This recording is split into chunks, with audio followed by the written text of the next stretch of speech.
तो आप सबका यहाँ पर स्वागत करता हूँ कि आप अपना कीमती समय निकाल कर आए। घोटाले एक नहीं कई बार हो गए। भ्रष्टाचार के आंकड़े करोड़ों अरबों पार हो गए। भ्रष्टाचार की रोशनी में रोशन कर अपना आशियाना। भूमि पर कब्जा करने वाले अब गुपकार हो गए। आज की प्रेस वार्ता भी उसी गुपकार गैंग से जुड़े हुए लोगों के बारे में है, जिन्होंने प्रदेश में वर्षों तक सत्ता में रहकर केवल लूटने का काम किया। जब सत्ता में थे तब भी करोड़ों अरबों के रुपए के घोटाले होते थे, और शायद आज तक का सबसे बड़ा घोटाला ये इतना बड़ा जमीन घोटाला है कि ये केवल जम्मू कश्मीर नहीं, शायद देश का सबसे बड़ा इस तरह का घोटाला हो।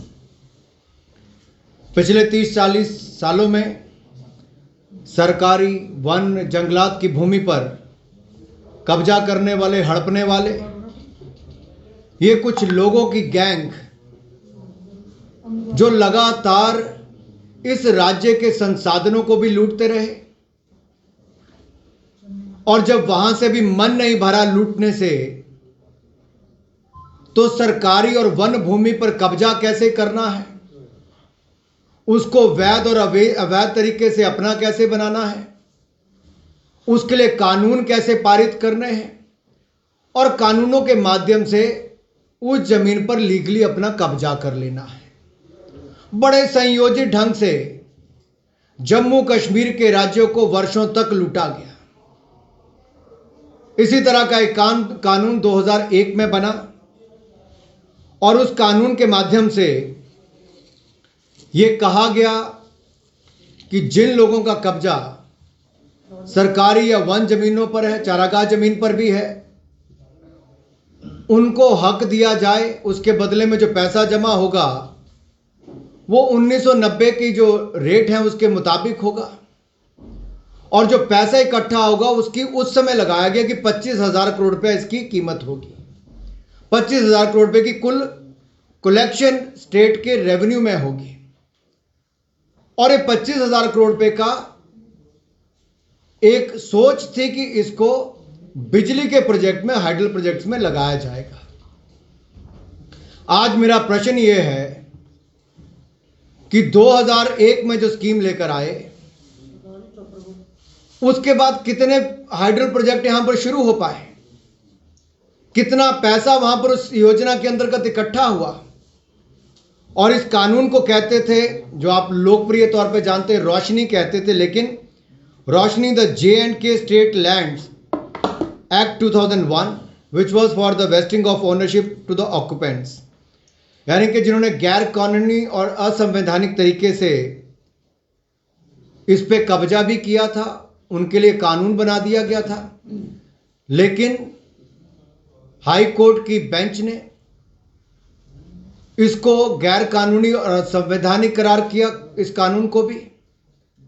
और इस घोटाले में शामिल जितने नेता हैं, व्यापारी हैं, अधिकारी हैं, कर्मचारी हैं, जो भी ऐसे नामी ग्रामी लोग हैं जिनको लाभ मिला है, उसके नाम जग जाहिर करने का आदेश दिया था, और हाई कोर्ट के आदेश पर इसकी सूची जनता के सामने रखी गई है, पब्लिक डोमेन में रखी गई है।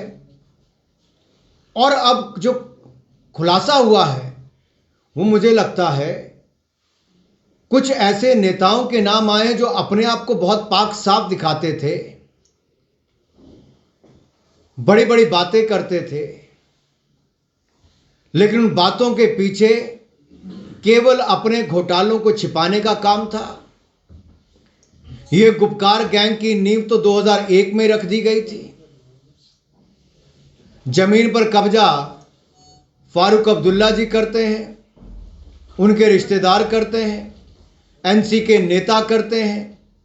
एनसी का पार्टी का कार्यालय जम्मू और श्रीनगर दोनों जगह, जो 3 कनाल 16 मरले, और श्रीनगर में भी 3 कनाल 16 मरले उसको भी दिए गए, वो भी इसी जमीनों पर दिया जाता है, इसी योजना के अंतर्गत। आखिरकार ये योजना किसके लिए थी? गरीब की भलाई के लिए, राज्य की भलाई के लिए, रोशनी प्रोजेक्ट लाने के लिए, कि इन भ्रष्ट नेताओं के घर रोशन करने के लिए और इनको अरबों रुपए की जमीन दिलाने के लिए था। एक बहुत बड़ा प्रश्न चिन्ह आज इनके ऊपर लगता है और यह सूची अब जग जाहिर हुई है। इससे इनके नाम भी सामने आए हैं। अगर आप सूची में नाम देखेंगे तो एनसी के बड़े बड़े नेताओं के नाम हैं। जैसा मैंने कहा कि इनके पार्टी हेडक्वार्टर जम्मू का हो, जो शेर कश्मीर भवन है वीर मार्ग पर 3 कनाल 16 मरले का। पार्टी हेडक्वार्टर कश्मीर में नेशनल कॉन्फ्रेंस का हो, जो नवाज सभा ट्रस्ट के लिए 3 कनाल 16 मरले का दिया गया हो। फारूक अब्दुल्ला जी का अपना घर हो, आप जमीन छोटी सी लेते हैं लेकिन उससे दुगनी तिगनी जमीन पर कब्जा करके बैठ जाते हैं। 3 पीढ़ियां आपकी सत्ता में रही, मुख्यमंत्री रही, उन लोगों को भी जम्मू कश्मीर में जमीनों पर कब्जा करना पड़ता है। देश दुनिया में आपकी संपत्तियों के ढिंढोरे पीटे जाते हैं। आखिरकार ये कानून किसके लिए बना था और इसमें समय समय पर बदलाव क्यों किए गए? चाहे पीडीपी की सरकार थी, जब पीडीपी के मुख्यमंत्री थे तब भी, कांग्रेस के मुख्यमंत्री बने गठबंधन में तब भी, तो इन पे सवाल खड़ा होता है कि बार बार नियमों में बदल करना, कट ऑफ डेट को बदलना, तो उस सूची को लगातार आगे बढ़ाना और 3,42,000 कनाल जमीन, कितनी? 3,42,000 से ज्यादा कनाल जमीन ये इस घोटाले के माध्यम से ले ली गई। 25,000 करोड़ रुपया सरकारी खजाने में आना था, मात्र 76 करोड़ रुपया सरकारी खजाने में आया है। ये हजारों करोड़ रुपए की लूट, इसका जिम्मेदार कौन है? क्या गुपकार गैंग के लोग सामने आएंगे, बताएंगे कि इस घोटाले में शामिल ये लोग कौन कौन थे? और आखिरकार क्या इन सब ऐसे ही घोटालों को ढकने के लिए ये गैंग का गठन हुआ है? ये लैंड ग्रैबर्स गैंग है, ये जमीन पर कब्जा करने वाली गैंग है। ये जो अपने आप को जमीनी नेता कहते थे, जमीनी नेता नहीं, ये जमीनों पर कब्जा करने वाले नेता हैं, दलाल हैं उसके। इनको देश को जवाब देना चाहिए।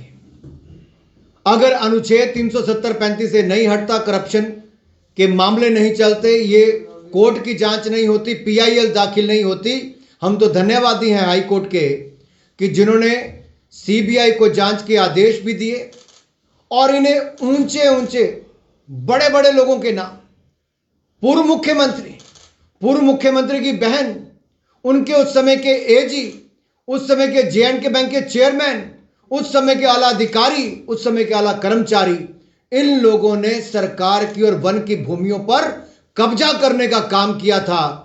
ये जम्मू कश्मीर के हितों के लिए कभी नहीं लड़े, ये तो जमीनों पर कब्जे और सिस्टम को लूटने का काम करते थे।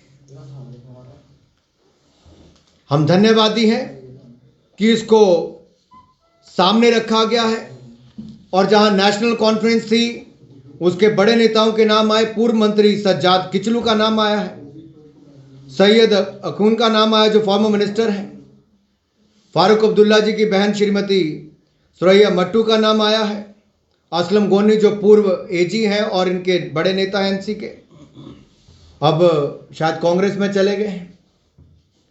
पीडीपी के बड़े नेता हैं, पूर्व में वित्त मंत्री रहे हजीब द्राबू जी, उनके परिवार के लोगों के नाम आए हैं।